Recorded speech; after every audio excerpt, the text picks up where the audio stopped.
This is the Modish podcast. Are parents engaged in their children's education? That is what we are talking about today, and that amongst other things, all the week's headlines. What's up, Frankie? Nothing much. What's going on with you? It was a quick week, wasn't it? It is. It's been a very fast-paced week. Yeah, definitely. It is. Yeah. If you hear me loud and clear, give me that hit that like button for me. A fast-paced week. Yeah, it is. Yeah. If you hear me, Sorry.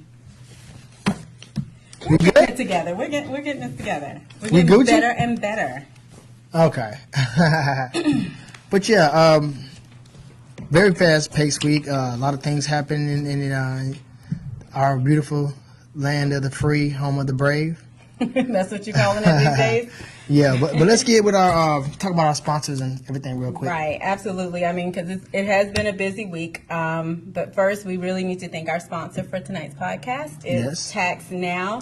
They're located at 3466 University Avenue in Columbus. So whether it's filing your income tax for the first time, dealing with filing after marriage or children, or keeping your business in order throughout the year, Tax Now has the professionals and the skills that you need for your business.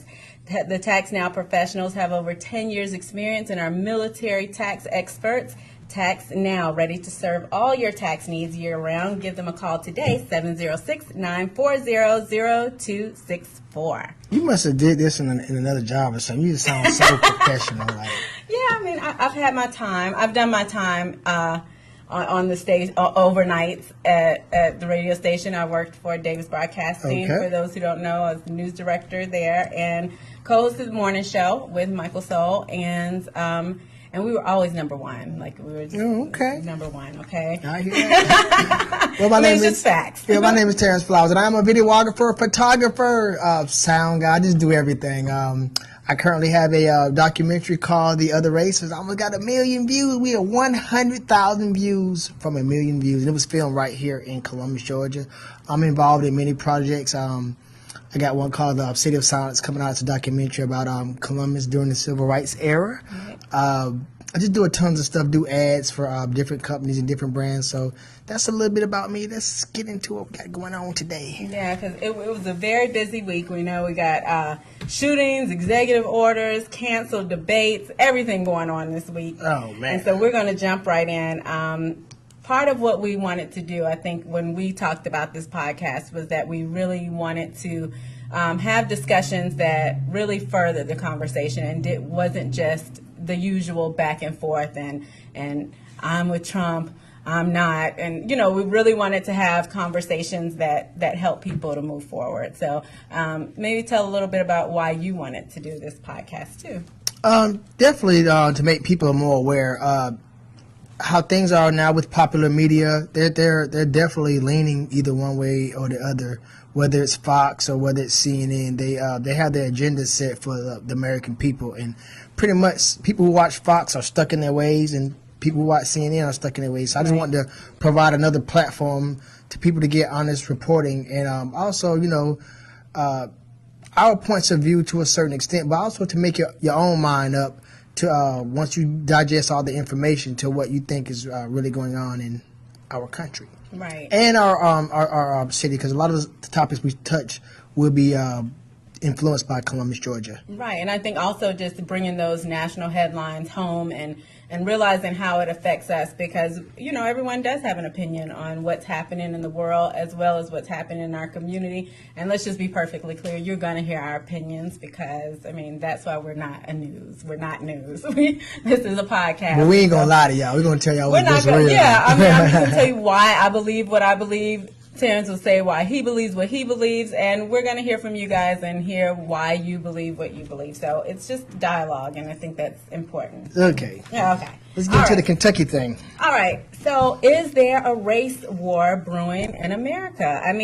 This past week, I've always been like, oh, that's a conspiracy theory. No, that's not happening. But right now, I don't know. I'm not too sure. 3 incidences in 1 week. I'm almost done. But the first one we want to talk about is the white man accused of shooting 2 black grocery store patrons in Kentucky. He's been indicted on 2 counts of murder. Prosecutors say Gregory Bush was indicted on Wednesday by the Jefferson County grand jury in the shootings that happened a week ago at a Kroger store in suburban Louisville. Bush was also indicted on 1 count of criminal attempted murder and 2 counts of first-degree wanton endangerment. Do not ask me what that means. I have no idea.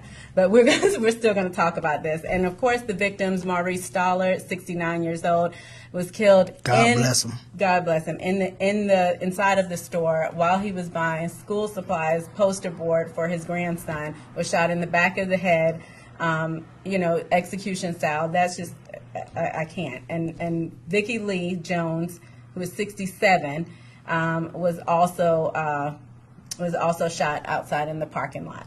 So it was just a lot to ingest to hear this story, and then it got kind of overshadowed because so many other things happened. But let's talk about this for a second. Yeah, real quick, let's talk about this. And my problem with this, and we were talking about it earlier when we was prepping, my problem with this crime was in the middle of the crime, apparently, the shooter was contacted by a civilian with a firearm, and the shooter told a civilian, "Whites don't kill whites," and this guy let him go. And I think that goes back to the whole, we would be safer if everybody had a gun. But, I mean, that's just a perfect example. I understand that, but this man specifically told this guy, "Whites don't kill whites," and he did not shoot him. Right. Now, what if that would have been a black man? You think that would have went the same way? And I'm not trying to interject race, but it's a racial crime. And I felt that to some degree, whoever that guy was, he followed instructions. He believed he had to have some kind of tendencies or some kind of belief system about him to kind of follow suit. Whites don't kill whites. He let him go. Then he killed the black lady after that, I think, because he got in a confrontation first. And then, with that being said, I don't know the color or the race of this other person. Somebody did get into a get in a shootout with the suspect, and they didn't hit him. He got away. He got caught right after that. But this one particular guy and his son actually, this was the witness, Steve, his son Steve Zinger, basically on the news on Wave 3 out of Kentucky, said that his dad confronted the shooter, and after the shooter said whites don't kill whites, his dad let him go. And that's the part that's really hurting. Whoever that man is, he should feel ashamed of himself. Sir, you are a coward. You're not a real American. You let another you looked at race. You let another American die because you were scared to pull that trigger. I don't care what race you are. If that would have been me, I would have unloaded on his ass. I ain't even trying to cuss on this podcast like that, but that really touched home to me, because if it's a lot of people who probably think like him, you know what I'm saying? Well, it's not a white person or it's not a whatever you're representing, and they let it go. And there's probably some black people that would have did that, but just to see somebody do that and around the holidays, we're in November now, and even though this happened at the end of October, it's still officially the holidays. Yeah. It could have been just one life lost instead of 2, and their grandparents. So I'm kind of pissed off at Mr. Zinger's father. I see where you're coming from. I think where I stand on it is that I just feel like even if I had a gun, even if I were skilled in using it, I'm a shooter. I go to the gun range. I know how to use a gun, but I don't care who it is. It would always make me think twice before shooting the person. You know what I mean? Even after gunshots? Even after gunshots, and not because he said what he said, but just because in that moment you never know how you're going to react. And so that's why I feel What would y'all have done if y'all confront the shooter and you had a weapon and he told you don't shoot because whites don't kill whites, or don't shoot because blacks don't kill blacks? Leave it in the comments. Tell me what you would have did. Yeah, tell us what you would have done if this would have affected how you responded. I personally think about the Parkland shooter, and the security guard who was armed, and he was a cop. Yeah, he was I don't know if he was off duty or what, but he was ran a cop away from and the he was situation. Another coward. I'm just or being maybe honest. he was just afraid. That's a coward. You shook. Maybe he was shook. The only difference between a coward and a hero is the hero just says F it and go on in there. That's true. They're probably both scared. But that hero gonna say, you know what? This is what I signed up for. You know what I'm saying? All the other time when it be boring, nothing going on, I still get that check. This is why I get paid for it. But this is why I feel differently. He could have been a big hero. Right, but this is why I feel differently about the man in the parking lot, because he did not sign up for that. He was simply, I mean, he could have had his gun in his pocket or in his holster for hunting. No. He was a pistol. His son specifically said it was a pistol. Right. And my boy Chad, you off camera, but you can talk. Chad, why do people have concealed weapons on them? For personal protection or protection of others, right? Correct. Or because they think they're going to protect somebody until it happens. Chad, what you would have did, Chad? A coward. It's okay. What you would have did, Chad? I'd have pulled my gun. Okay. Chad's not a coward. And Chad's not a cop either. But I mean, I may go and buy the gun and think I'm not a coward until I'm in the face of fear. Mr. Zinger is I assume he's a middle-aged to older white guy. They live for this type of stuff. That's what they want to do. You know that is. Chad, what you want somebody to run for you? We got that strap on you. Look I'm at not doing this with you. No, we're not doing this. You want somebody to run for you? We got that thing on you, so you can just let them have it. No, that's why you holding it. Not why anybody's holding it. And moving on to the Pittsburgh shooting. That was wow. That was a lot, and 11 people got murdered in the synagogue, right? Right. It's on your second page here. Look, I don't need no notes. I watch the news. I do this. I have the notes so we can make sure that we stay accurate. But yeah, it was at the synagogue. 11 people were killed. Jewish people, parishioners. I forgot the guy who what's his name? Who actually did it. I don't even give him no credit for it. I really don't. I don't. But you know that Donald Trump wasn't welcome to come to the city. They all told him no. He came anyway. He went anyway. He's like, I'm still coming. When does he not do what he wants to do? Yeah, you know, I mean, and I think you just have to ask yourself, when is this going to stop? When is something going to happen? I thought it was going to happen when the Sandy Hook elementary shooting, when all those small children were killed, but it keeps happening time after time after time after time again. And for everyone to keep sending their RIPs and rest in peace, it's like, I don't even want to hear it anymore. I'm like, at this point, it's time, take all of that energy to the polls on November 8th, and let's get some people in office who are not afraid of the NRA, because I feel like that's where all of this comes from, is where none of these politicians want to give up the money that the NRA is giving out.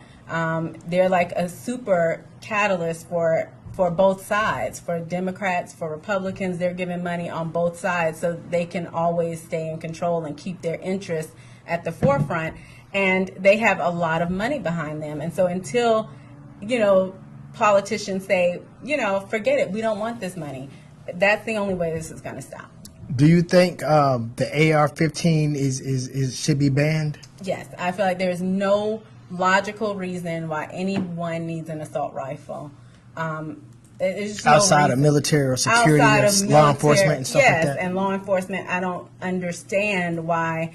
Even if you were killing an animal, because I think the guy with the Jewish at the center, I think he had an AR-15 style weapon. Exactly. Used to commit the crime. You can just kill so many people so quickly with that type of weapon, and without reloading, and it's just it's ridiculous. And even if someone has a pistol or a personal firearm, it's almost like bringing a knife to a gunfight, because so much suppressing fire. Their power is so much more than yours, so it's going to overpower that person so quick. And Miss Abrams, she supports banning the AR-15. She's not trying to take your guns, Georgians. No one's trying to take your guns. She's not trying to take your guns, but she's there was I think Bill Clinton banned assault weapons in the 90s, maybe sometime in the 90s, and I think George Bush let them have them again. But these AR-15s, they cause a lot of damage, y'all. And, they really do.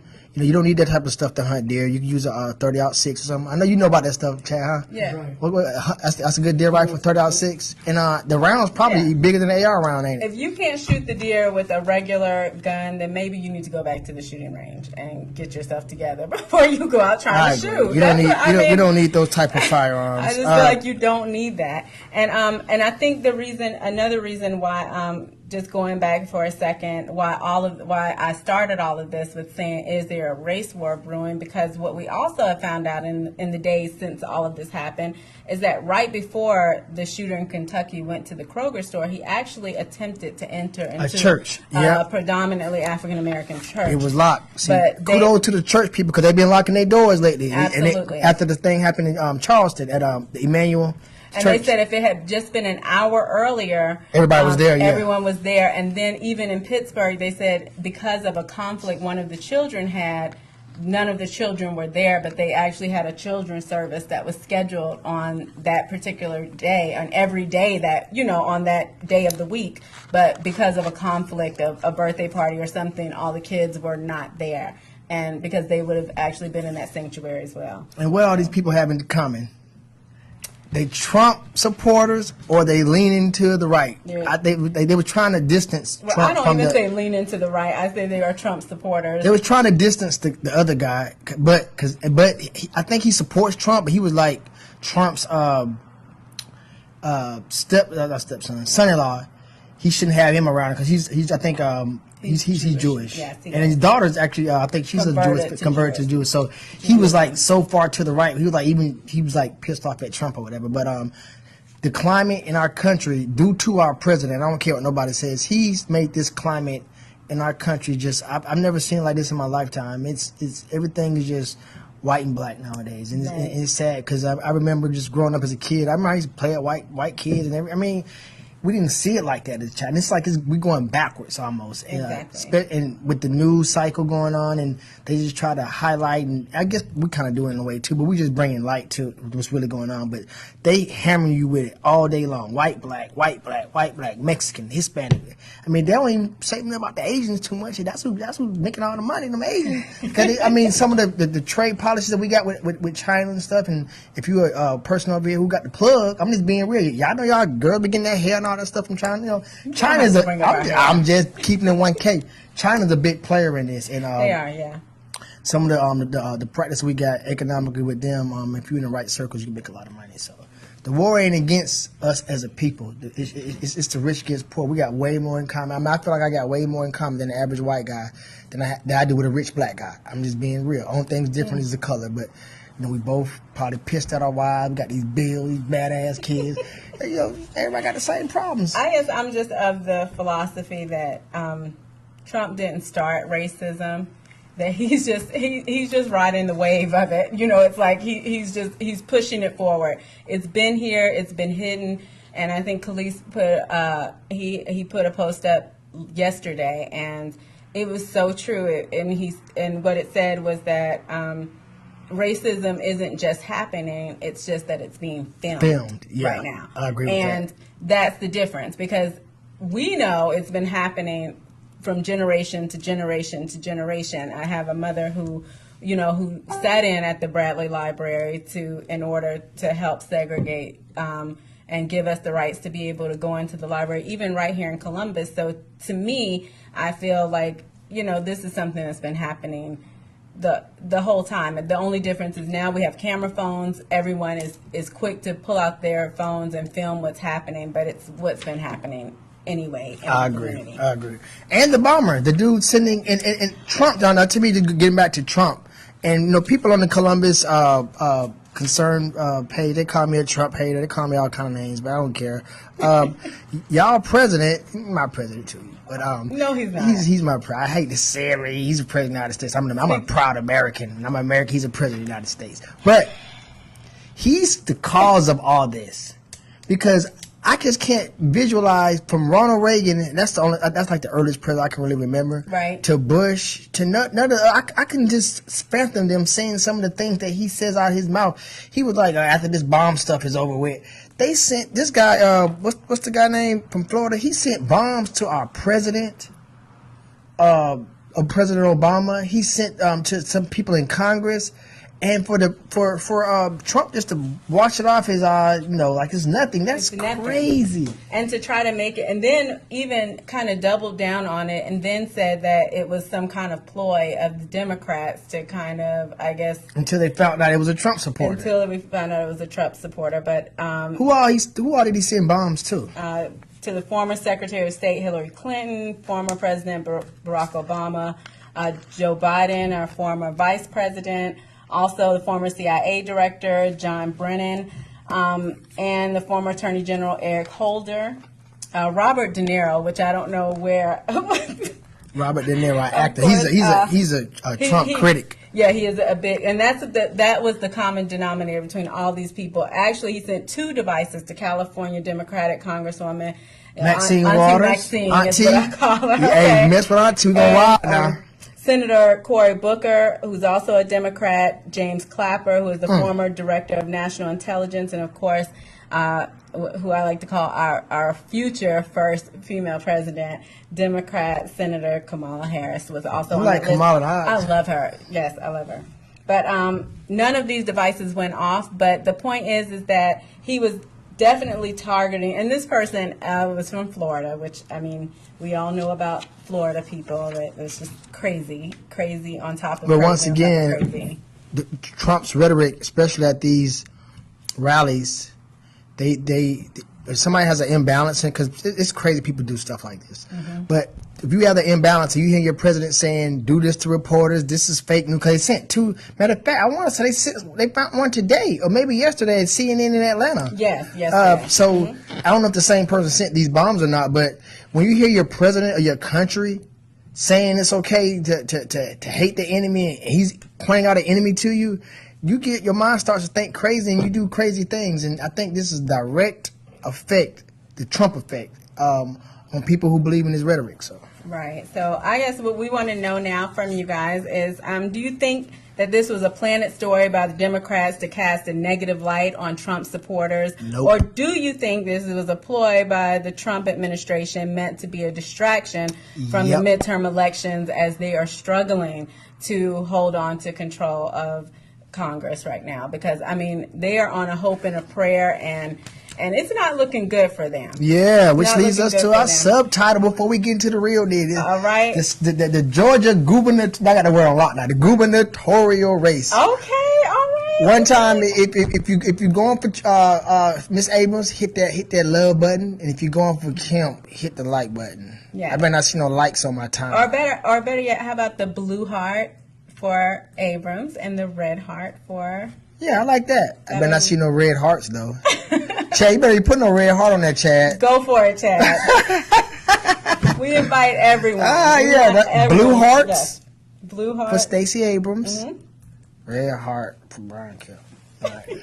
So we know that they were supposed to meet again for the final debate for the governor's race. I'm not trying the word. I told you gubernatorial. Okay, thank you. I studied that. Oh, that's so good. I love it. So Mr. Kemp was expected to meet Stacey Abrams, the Democratic candidate, and I guess we should, because they were supposed to have a final answer by 7 o'clock, whether or not they would actually meet on Monday instead of at 7 o'clock instead of Monday at 5 o'clock. But the problem appears to be that that Brian Kemp is choosing to instead go to a rally in Macon, Georgia, that's about 100 miles with Donald Trump. So he wants to campaign all weekend with Donald Trump. So yeah, we're having a little pop. Okay, we're back. Chad. So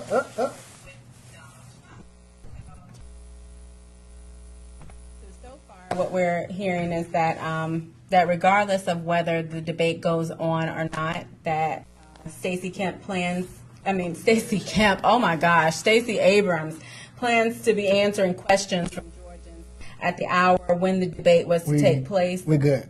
Whether or not we're back. Whether or not he shows up or not. So her plan is to be in place at 4 o'clock and taking those questions from voters. Explain this to me though. Didn't they already have a date set for them to do this debate? So who canceled on the original date and time that was set? From all the reports that I'm seeing, it was Brian Kemp's camp that canceled because of I guess it was an unscheduled visit from President Trump to come in and campaign this weekend. So basically, Mr. Kemp would rather have a photo op with Donald Trump than speak to the voters of Georgia and debate against Miss Abrams, and now he wants to reschedule it. Well, let me tell you, if I performed the way he performed in the last debate, I think I would rather go and have a bunch of people cheering for me all weekend as opposed to answering those hard questions. He was in the city of Columbus today too, right? Oh yes, I thought that was very interesting. You sent that to me, where he, I call it snuck into the city because no one knew about it in a parking lot at the crack of dawn. Did you know, Chad? You know you was coming? Who told you? What secret dog whistle they blow for you guys to come? I want to say it was in the Luxury Choir. That he was coming? Yeah. I think he came, and this is opinion, that's not fact. I think he came to speak to a select group of people, and I'm not talking about white people, I'm talking about the people that bag.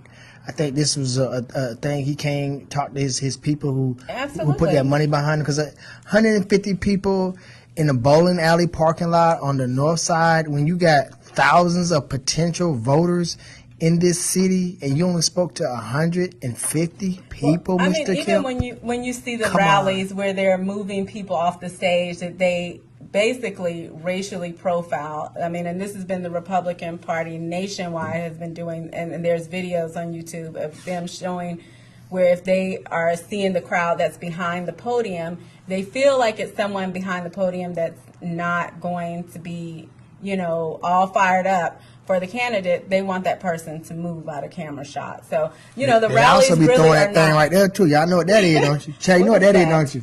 They be throwing that.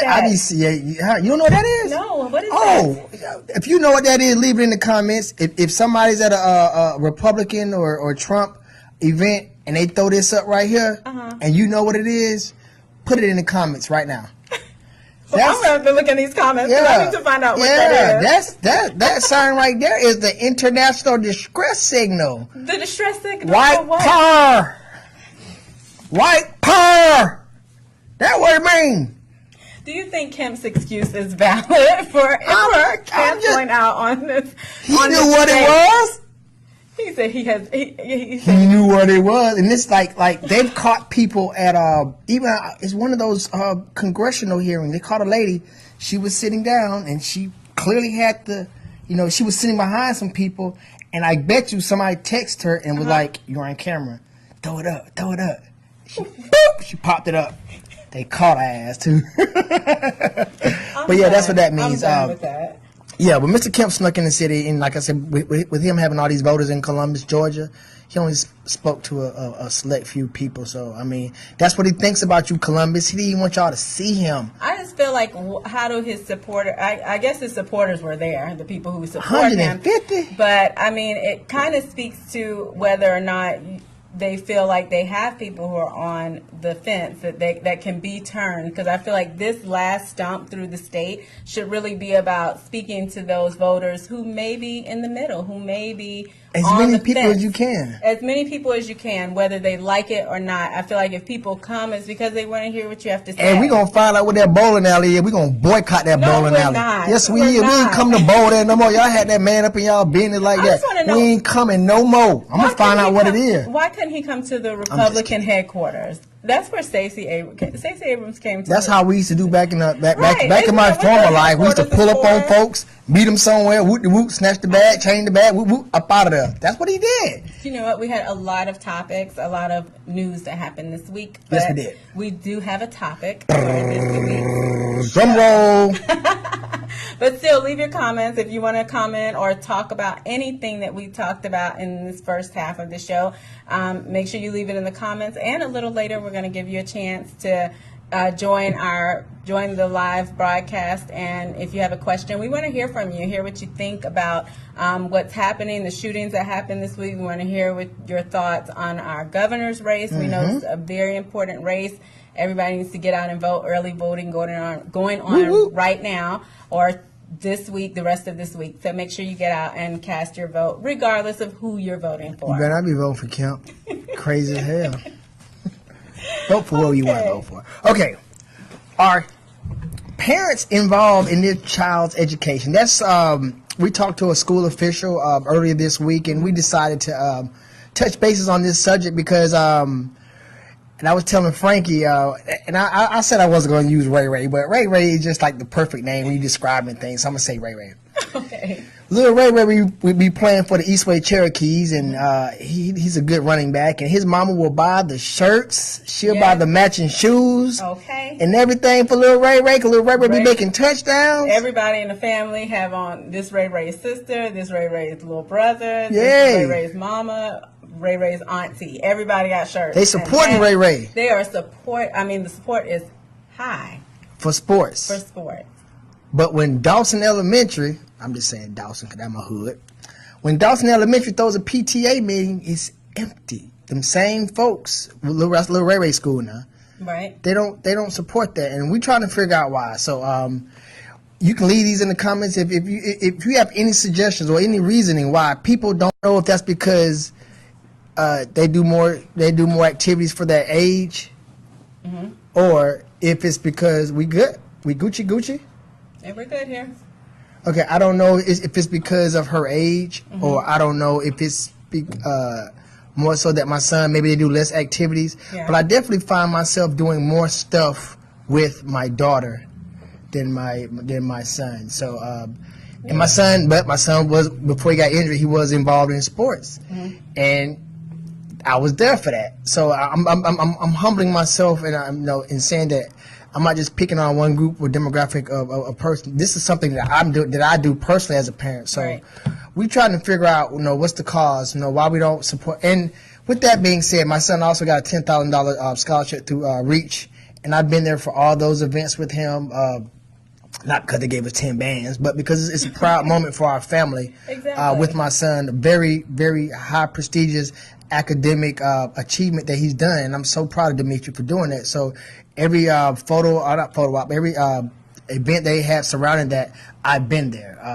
I've taken him to a couple of private schools. We've been trying to find another school for him to go to.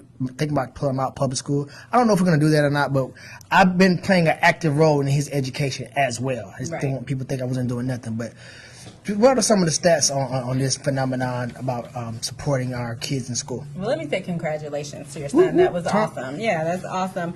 And I think that's probably a problem with my daughter's 21, so it's been a while since I've had to. But I mean, even, and I hate to say it, but even when she was in her postgraduate education, I guess maybe because she's my only child, but I've always been really involved. But I did have to pick and choose because as a working single mom, there were times when, other things were at play, whether it was my work schedule or my school. I was in school for a long time while she was, especially in her younger years, I was at CSU going to school at night after work. So there were times when I couldn't be as involved as I would have liked.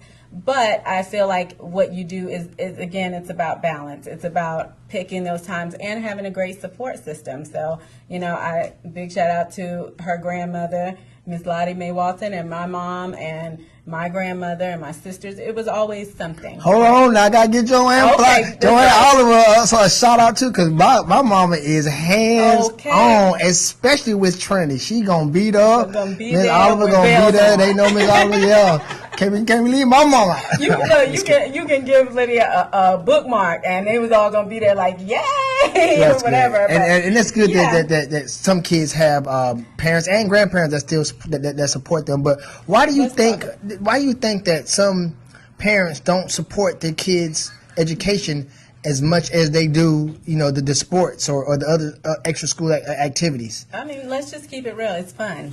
Going to the games is fun. It doesn't take, you don't have to feel inadequate. Anybody can cheer for your child. I think some of it may be where parents may not feel like they have the skills or the tools needed. But I think the reality is that every parent has the tools that's needed in the classroom, whether it's just your presence. Your presence there helping to keep control of the classroom is helpful. Going on field trips. A lot of schools don't go on field trips because they know they don't have enough adults per child to make sure that everyone is safe. So that kind of cuts out field trips for a lot of schools. So if the parents are involved, those schools go on more field trips. And, I know that's the first time I ever went to the theater was a field trip at school. The first time I ever saw line dancing or things that I just wasn't Not that, there was anything about my family, but just things I wasn't exposed to, that I was exposed to because of field trips. And so I just think reading to the class, sitting down, listening to a child read to you, there's so many ways that you can give back. Go and answer the phone. Like, do anything at the school. But present. as adults, we know that education is so important. Mm-hmm. We know this. 'Cause we're adults. We know this. And a lot of times, whatever your present job is will show you how important education is. Right. If you're an educated person, you might have a better job, being a higher tax bracket. If you're an uneducated person, maybe you didn't finish high school. Not to say that's just the end of all ends, right. But with that knowledge, why I'm trying to put together, why don't we put more focus on it? Not saying everything just has to be schoolwork, but once again, I'm not picking on Asian people or even Indians or something, but I noticed that their culture is different when it comes to education than, and I can't really speak on whites, but just blacks for sure. It's only a small percentage of people who are actually going to go pro. I mean, it's like 1% of 1% or something that goes pro, that actually plays sports in high school and in college. But we all have these hoop dreams that our kid's gonna make it. And the whole time, some of these schools, if they are gifted as an athlete, some of these schools will pass them. And then next thing you know, they get to college and they just average. They was maybe good in high school, but you get to college, just average. Right. Then they might either drop out, or if they complete college, they don't have the education to get a career if they don't make it to the NFL. So I think a lot of times we all had that dream, little Ray gonna make it, right. Sports gonna be the way out, versus wanting him to be the next Obama or the next Cory Booker or somebody like that. Right. And I think the big thing about being involved and the amount of participation is just the effect it has on the child themselves, just knowing they have that support. A lot of times kids excel in sports because that's the time they spend with their parent, or that's something that the parent's really into, so the child is into it. But it works with education too. If you're really into it and you're really pushing your child, and I just even think about the economic resources. People are quick to get a private coach, a tumbling coach for their child if they want them to excel at cheerleading, or a batting coach if they want them to excel at baseball. But then the child comes home with a C or less, or whatever in math, or they're having trouble, and all of a sudden, that's too much for a tutor. I can't pay that. I'm not paying for that. And it's like, it's just about priorities, I think. Yeah. And you made a real good point there. And Lord forgive me, because I'm not good with names. But earlier this year, Modish Stills, that's me, and my partner David and Khalees, we covered the 100 Black fathers. I might be wrong with the name, but they've been going to some of the middle schools in town, and I tell you the enthusiasm. They went to East Columbus, I think. That's one we filmed. And guys, I'm sorry. If you know them guys' names, please put them guys' names in the comments. The coordinators of the event. It's 2 guys. I forgot your guys' name. I'm so sorry, but I did edit their stuff. We did this pro bono. We ain't charged them nothing for it because we want to do our part in the community too. Right. So these guys, they went there and they had 100 guys with them, other guys with them, and they're in the hallway. I seen a little good. You look like what? Yeah, that's one of them flying one. Oh my kill gosh. him. Oh, get it. Oh my gosh. But these guys was in the hallway, and those kids was so fired up. They was walking through the hallway, tapping them up, giving them a high five, and I could just own it. I felt good. I felt good for the job. Like, yeah.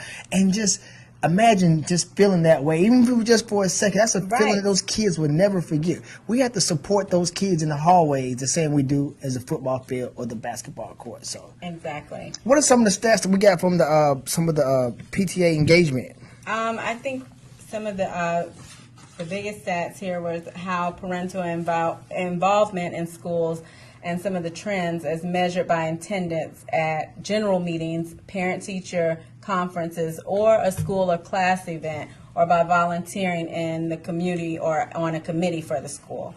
So it rose from 1996 to 2007. In 2012, parental involvement fell for most measures, but then rose on all measures in 2016. And in 2016, 89% of students in kindergarten through 12th grade had parents who attended a general meeting compared to 77% in 1996. So I think it's getting better. Oh, that's good. That's some getting good better. numbers. But, I feel like it still needs to be more. It still needs to be yes, more. And with that being said, and I don't know if it's divided by schools, and this is my common sense.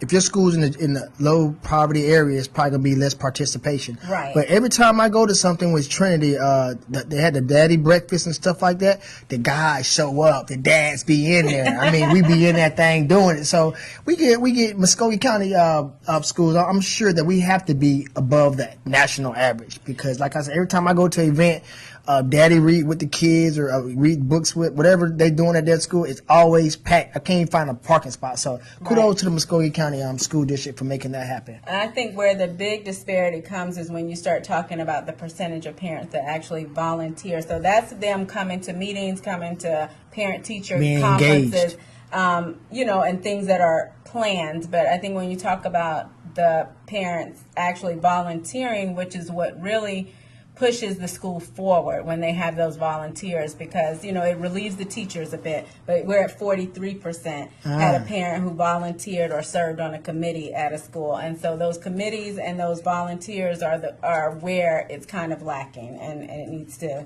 kind of come up. How do you think economics play a part in that? As for if a parent is maybe working 2 jobs and they just don't have the time. Not talking about that parent who, like I say, supporting Little Ray Ray. I'm talking about that parent who genuinely just doesn't have time.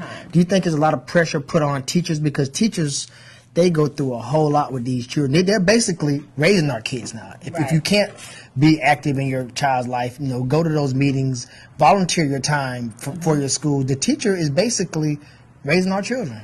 And I think part of that is where I think the school system has to be a little flexible too. So I don't want to put it all on the parent and say the parent has to do this and do that because I feel like once you know what the problem is, to keep doing the same thing is like insanity. So if you know that when you have volunteer sections between this, and this, and that's kind of the only time a parent can volunteer, then, you're kind of asking for what you're getting because the lack of participation, some of that is because people can't, unless they take a day off of work or something. So I think it has to be some flexibility. So maybe this isn't the best time to have these events that you're trying to have. If you see that you're not getting great participation from the parents, then just like the parents have to give up a Saturday or another day or a night, one evening, a night, maybe the teachers need to kind of meet them halfway and have those events at times when the parents can get there. Okay, well, I want you to do me a favor. I want you to scroll through some of the comments because I see some good ones coming through. If you see something you want to respond to, you can write down you want to. Okay. I want to ask the people. Because, like I said, Muskogee County School District, I think they do pretty good with educating our children. If you think teachers are underpaid and they need more money to make it happen, you need to hit that like button for me one time. Because I think teachers go beyond the call of duty myself. Mm-hmm. I really do.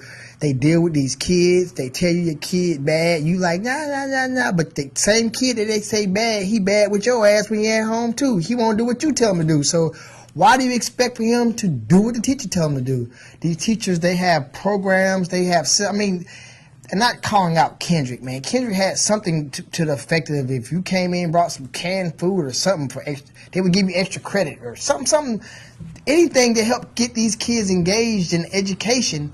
And it just seems like, sometimes that, I don't know if the kids play off the parents or play off the teachers, but these kids that these teachers are raising, because they're helping us raise them, they're our future.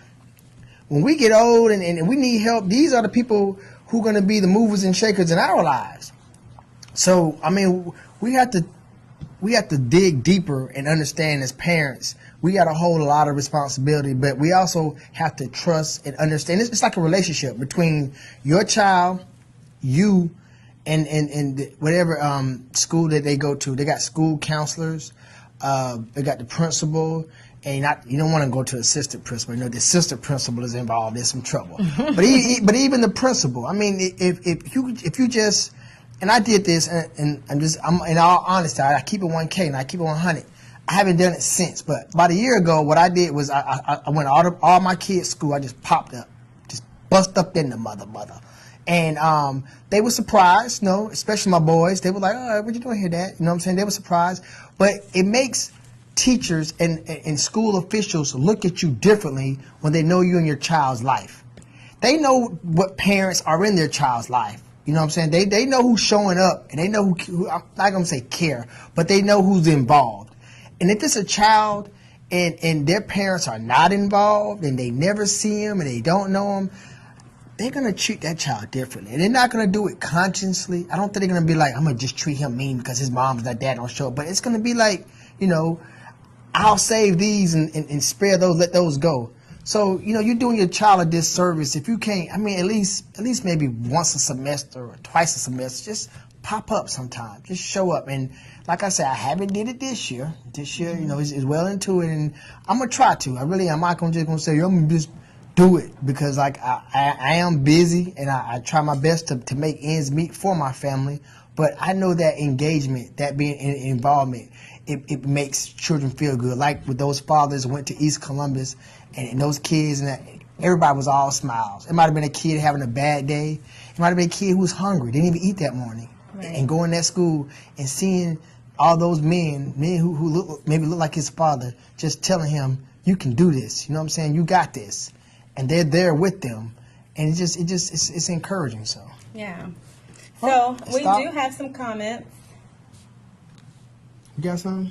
Yeah. Are we still going? We still going? Okay. I thought we had stopped. I thought we had to. I don't know what happened here, but anyway, we do have some comments. First comment is from Bobby Dobbins, who wanted to comment about the assault rifles and the shootings here in our country. And Bobby says assault rifles need to be banned. And then we also have Brittany Kaiser. Or Kinsey. Kinsey, that's a brick. Yeah, Brittany Kinsey. She made a comment that Trump gave racists a backbone and support system. So we have a lot of people who have very strong opinions about the things that we're talking about.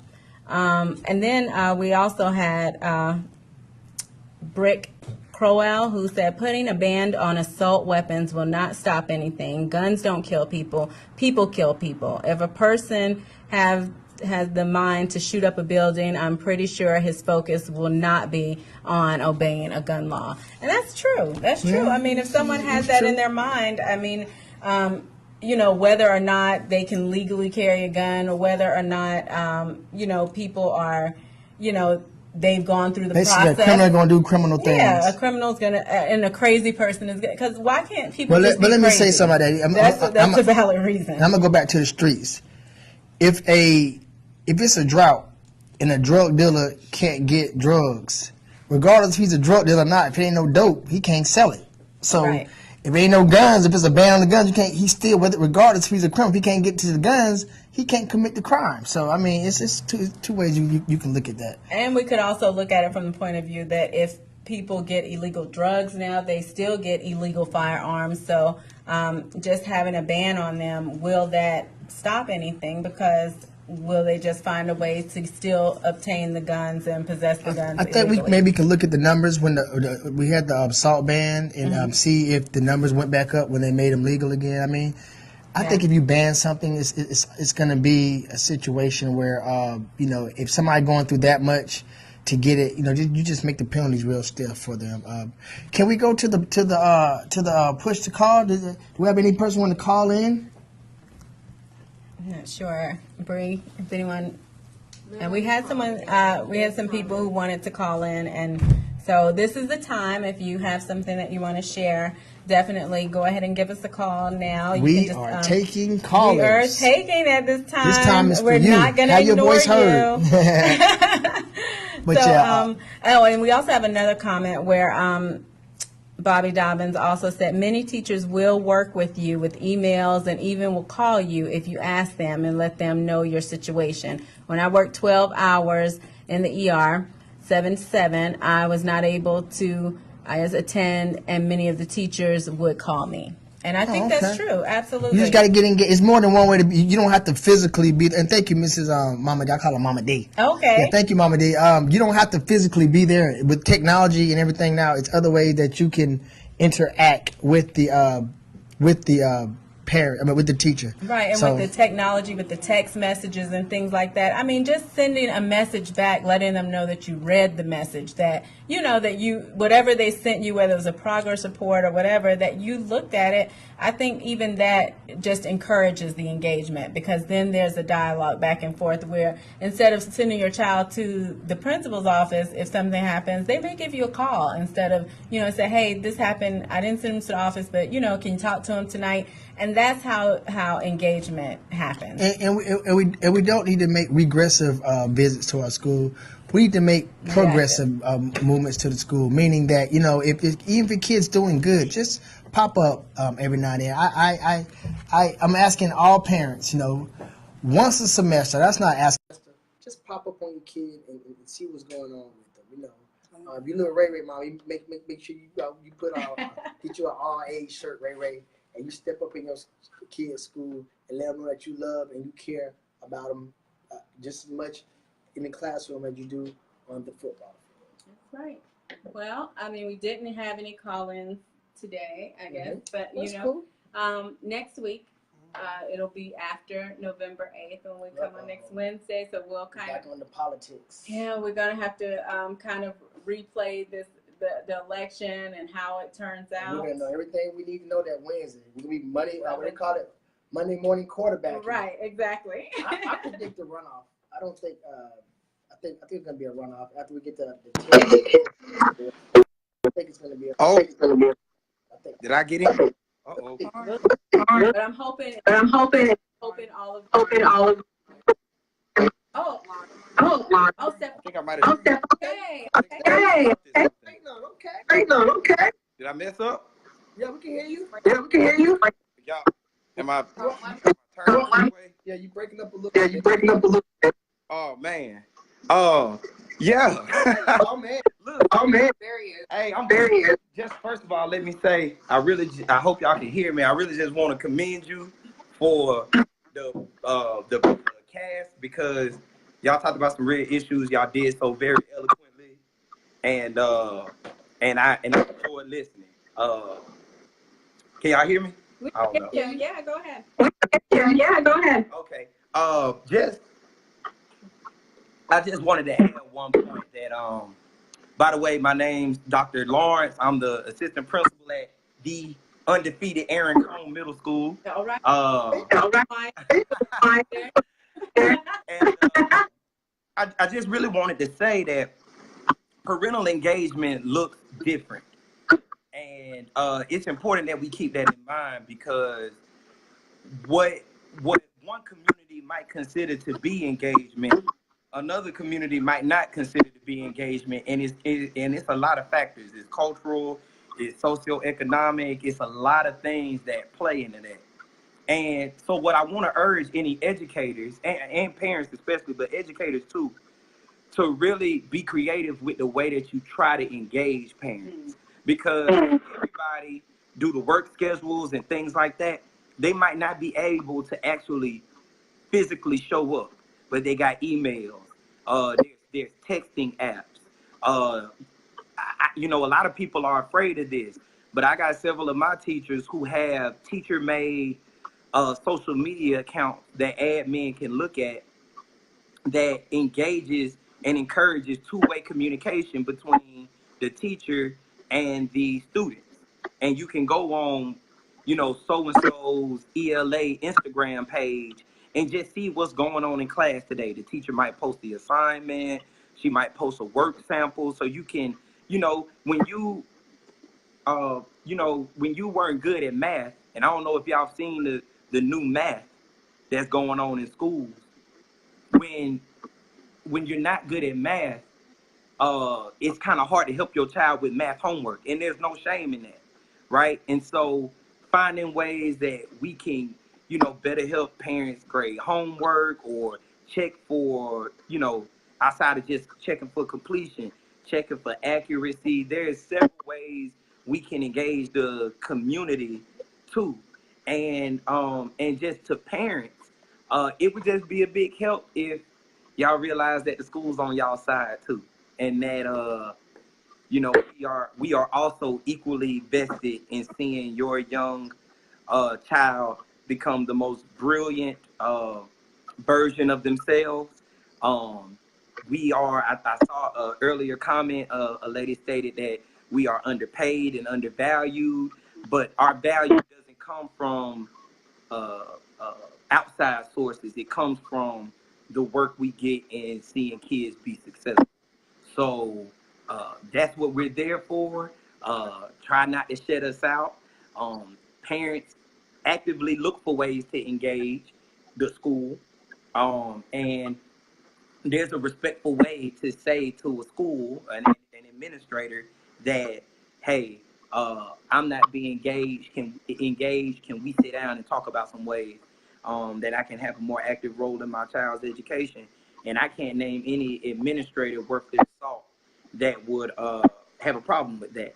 And so I love the topic today. Sorry to barge in, guys, but Terrence, I did promise you that I would say something. So here I am. I'm a man of my word. And thank y'all for listening.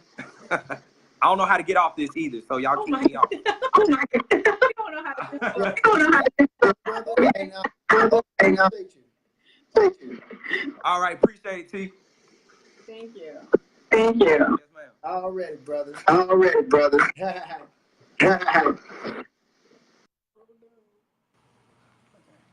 So I think There's another one. It's what Bobby. happened? Bobby wants to come Bye. Yes, that's Miss Bobby. Uh-huh. Now we have Miss Bobby Dobbins. She's going to join in and has something to add to our conversation. I'm just smiling. I know, right? I So and think really, Miss Bobby coming on next. yeah, Dr. Lawrence brought up some really good We were just talking about the technology part. technology part of it and the Facebook pages and things like that. I think that is a huge addition that they We got have. Miss Bobby coming up next. I'm trying.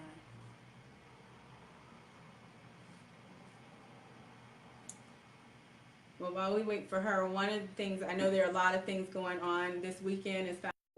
Of course, we got a lot of great, fun activities going on. But, at the root of the Fountain City Classic, it's all about for to come from our area to attend those two universities. And so with scholarships and funding for the different schools to their programs.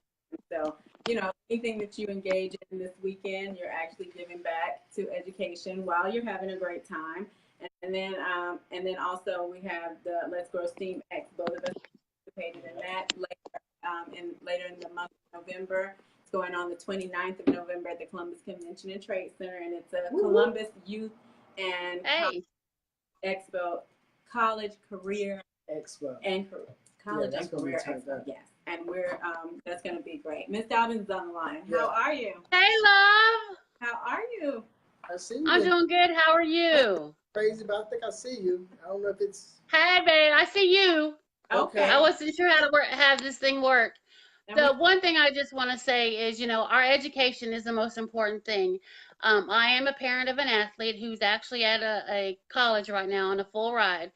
But the thing of it is, education is what is the most important thing, because it's great if she can throw a ball and she can go down the court. But if she can't read or put in an application or be able to write an essay, it's not worth anything.